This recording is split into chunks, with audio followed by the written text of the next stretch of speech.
정성주 김제 시장이 신년 기자회견을 갖고 새해 시정 운영 방향을 발표했습니다. 정 시장은 다시 뛰는 김제, 가슴 벅찬 도전을 구호로 7대 역점 시책을 내놓았습니다. 오동환 남원시 의원이 5분 발언을 통해 남원시 특정 업체에 계약이 편중되고 있다고 밝혔습니다. 오 의원은 공공계약의 투명성을 위해 계약업체 선정 시 실시간으로 확인할 수 있게 해달라고 요구했습니다. 카드게임을 즐기며 술을 마시는 홀덤펍에서 도박판을 연 업소 관계자 등 73명이 검찰에 넘겨졌습니다. 전북경찰청은 도박 혐의로 손님 38명도 붙잡아 송치했습니다. 전북 지역에서 지난해 55초에 한 번꼴로 119 신고 전화가 접수된 것으로 나타났습니다.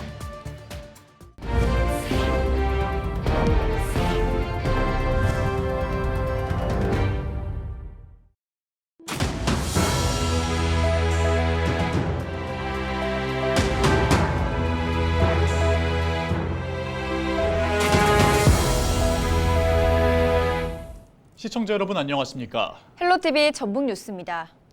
정성주 김제 시장이 신년 기자회견을 갖고 새해 시정 운영 방향을 발표했습니다. 정 시장은 다시 뛰는 김제, 가슴 벅찬 도전을 구호로 7대 역점 시책을 내놓았는데요. 정명기 기자가 보도합니다. 올해 김제 관련 국가 예산은 1조 113억 원. 김제시는 2년 연속 국비 1조 원 시대를 이어가게 됐다며 최우선 성과로 내세웠습니다. 지자체 간 총성 없는 예산 전쟁에서 발로 뛰며 얻은 값진 귀한 성과물입니다. 올해 역점 시책은 크게 7가지로 제시했습니다. 지속 가능한 산업 성장 도시와 활력 있는 민생 경제 도시, 대한민국 최고의 첨단 농업 도시 만들기입니다. 또 홍비하는 해양 항만 도시, 함께하는 교육복지 도시, 품격 있는 문화관광 도시, 마지막으로 신뢰받는 시민 소통 행정입니다. 핵심 과제 가운데 김제의 새로운 신성장 동력으로 수소연료전지 발전 사업과 식품 산업을 연계한 미래식품 에너지 융복합 단지 조성을 내세웠습니다. 또 종자산업 혁신 클러스터 조성 등을 통해 미래 농업의 핵심인 종자산업의 중심지로 자리매김할 수 있게 하겠다고 말했습니다. 새만금은 신항만과 스마트 수변도시 조성과 같은 대규모 국책 사업이 내실 있게 추진될 수 있도록 적극 지원하는 한편 새만금 행정구역 관할은 미래 세대의 사활이 걸린 문제라며 총력 대응키로 했습니다. 기회의 땅 새만금을 김제 미래 100년을 일궈 나갈 성장 동력의 축으로 삼아 일자리 대응 컨트롤타워인 일자리 종합지원센터를 올해 안에 구축하고 전북 최초로 건강한 임신과 출산을 위한 건강증진 거점센터 건립과 인근 대학과 협력체계를 구축해 지역대학 육성을 위한 글로컬 대학 30사업에도 도전하겠다는 뜻을 밝혔습니다. 문화예술 커뮤니티 센터 건립과 축제 관광재단 설립도 속도를 낼 계획입니다.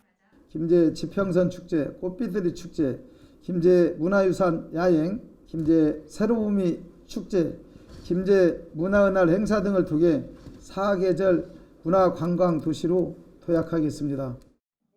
시민과 공무원이 함께 정책 대안을 모색해 나갈 시책 연구 모임과 민원 처리 안내 서비스 등도 새롭게 도입할 예정입니다. 올해는 민선 8기 2주년을 맞이하고 새로운 반환점을 도는 해로 정 시장은 가시적인 성과를 창출하기 위해 모든 행정력을 집중해야 할 시기라고 밝혔습니다. 헬로티비 뉴스 정명기입니다. 오동환 남원시 의원이 8일 열린 제262회 남원시의회 임시회에서 5분 발언을 통해 남원시는 한 개 업체당 계약 금액이 2억 원이 초과하지 않도록 수의계약 총량제를 하고 있으나 특정 업체로 계약이 편중되는 문제점이 있다고 밝혔습니다. 오 의원은 남원시와 29건의 계약을 진행한 업체와 20건의 계약을 진행한 업체 주소가 동일한 것으로 파악했다며 한 업체에서 많은 수의계약이 이뤄진 것에 대해 의문을 제기했습니다. 그러면서 남원시 공공계약의 투명성을 위해 지역업체 현황을 내부 게시판에 게시하고 본청과 읍면동에서 계약업체 선정 시 실시간으로 확인할 수 있게 해달라고 요구했습니다. 또 자체 청렴도 평가 등을 추진하고 간부 공무원을 대상으로 청렴교육 개최와 부패 신고를 위한 익명 게시판을 활성화할 것을 제안했습니다. 반복된 음주운전으로 여러 차례 벌금형을 받은 60대가 네 번째로 적발되면서 징역 2년의 실형을 선고받았습니다. 전주지법은 8일 도로교통법 위반 혐의로 기소된 63살 A씨에게 징역 2년을 선고했습니다. A씨는 지난해 5월 26일 새벽 3시쯤 김제시 한 도로에서 만취 상태로 1.2km가량 트럭을 운행한 혐의로 기소됐습니다. A씨는 2001년과 2016년, 2022년에도 각각 무면허와 음주운전으로 적발돼 법원으로부터 벌금형을 선고받았습니다. 그는 이번에도 운전면허를 발급받지 않고 만취 상태로 차를 운행하다 경찰 단속에 적발됐습니다. 카드게임을 즐기며 술을 마시는 홀덤펍에서 도박판을 연 업소 관계자 등 73명이 검찰에 송치됐습니다. 전북경찰청은 홀덤펍을 집중 단속한 결과 도박 개장 혐의 등으로 홀덤펍 업주와 딜러 등 35명을 도박 혐의로 손님 38명을 붙잡아 송치했다고 8일 밝혔습니다. A씨 등은 지난해 7월부터 4개월 동안 전주시에서 홀덤펍 형식으로 도박장을 운영한 혐의를 받고 있습니다.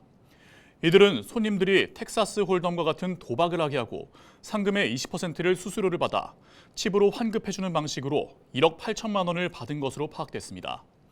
경찰은 올해에도 불법 홀덤펍에 대해서는 건물주까지 공범으로 입건하고 임대 보증금을 몰수하는 등 강력 단속을 할 방침입니다. 전북 지역에서 지난해 55초의 한 번꼴로 119 신고 전화가 접수된 것으로 나타났습니다. 전북도 소방본부는 지난해 56만 7,659건의 119 신고가 접수됐다고 8일 밝혔습니다. 신고 내용은 의료 안내와 민원이 15만 4,900여 건으로 가장 많았고 구급과 구조, 화재 순으로 파악됐습니다.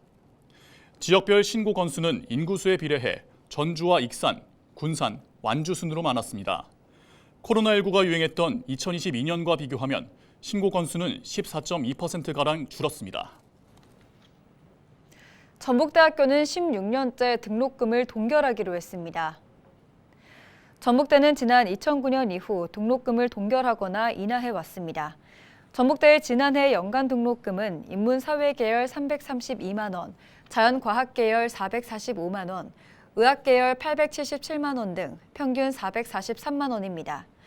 전북대는 부족한 예산은 정부 재정지원 사업이나 연구비 수주, 발전기금 모금 등을 통해 충당할 계획입니다. 전북도는 말산업 육성을 위해 전문인력 양성 등 3개 분야에 47억 원을 투자하기로 했습니다. 전북도는 소규모 농촌형 승마시설 개선과 승용마 조련 번식 등 기반 구축에 23억 원을 투자한다고 밝혔습니다. 또 농촌 관광으로 승마 인구를 도내로 유입시키는 데 18억 원을 사용하기로 했습니다. 도는 기전대학과 남원 경마축산고, 장수 한국마사고 등 3곳의 말 산업 전문 인력 양성 기관에 6억 원의 예산을 지원할 방침입니다.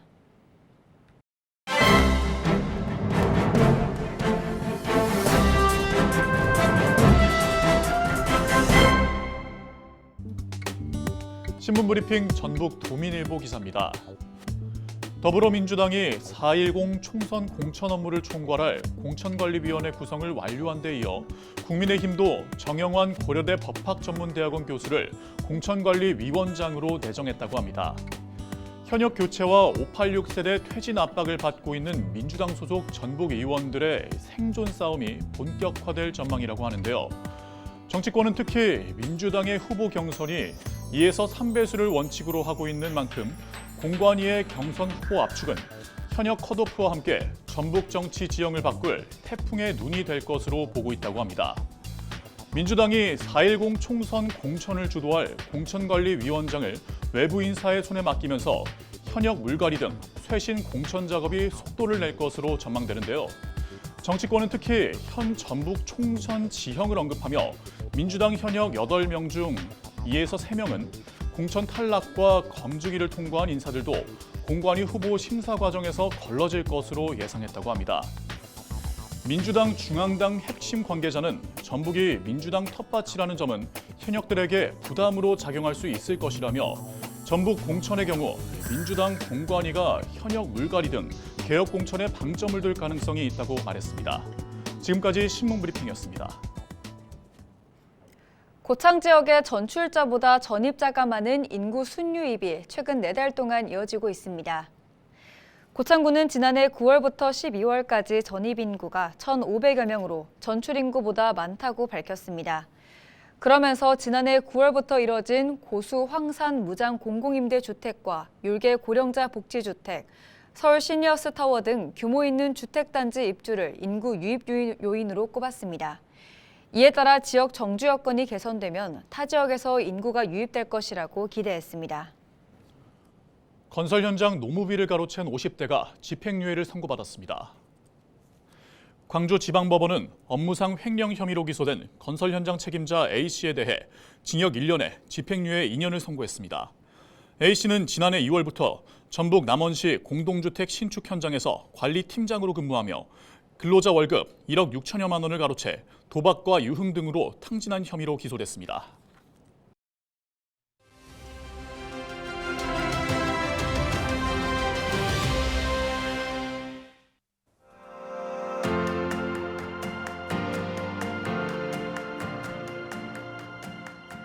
오는 4월 국회의원 선거가 다가오다 보니 언론과 지역사회에는 점점 정치 소식들이 늘고 있습니다. 새해 들어 바뀌는 지역 정책들이나 주민 생활에 밀접한 변화들보다 어느 선거구에 누가 출마할 것인지 또 누가 예비 후보자로 등록했는지 찾아보고 알리는 뉴스들이 많은데요. 더구나 신당 창당과 정당 간 갈등으로 예년 선거 때보다 더 혼란스러운 모습입니다. 유권자들은 우리 지역 국회의원 후보자가 어떤 공약을 내놓을지 관심을 가져야 합니다. 국회의원으로서 어떤 입법 활동을 할 것인지, 또 지역 현안을 얼마나 잘 이해하고 해법을 제시하고 있는지 꼭 살펴봐야 합니다. 헬로티비 뉴스는 우리 지역 유권자들이 궁금해하는 국회의원 후보자들의 정책 공약과 선거 준비 과정을 자세히 전해드릴 예정입니다. 어느 정당의 어느 후보자가 꼭 필요한 인물인지 헬로티비 뉴스를 통해 확인하시기 바랍니다.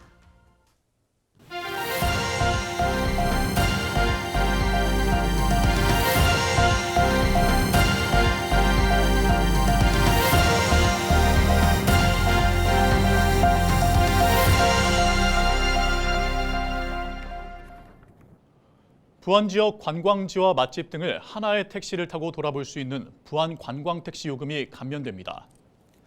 부안 관광택시 3시간 경로 요금은 변동이 없지만 5시간 경로와 6시간 경로 요금은 각각 5,000원씩 감면됐습니다.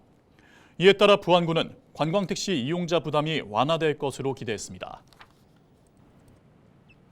남원시가 국가를 위해 희생한 보훈 대상자 복지를 확대합니다.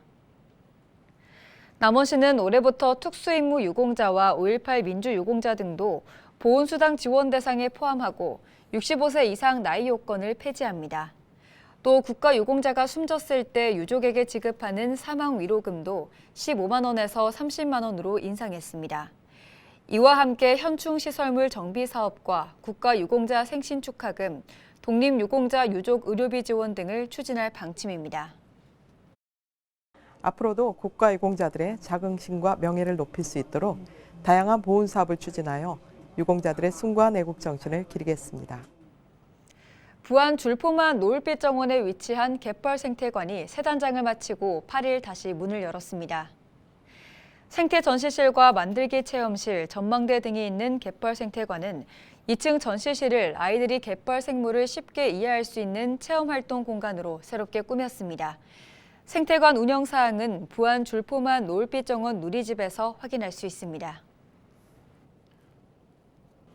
문화재청이 고려 후기 동종 가운데 가장 큰 종인 부안 내소사 동종이 국보로 지정됨에 따라 기념행사를 엽니다.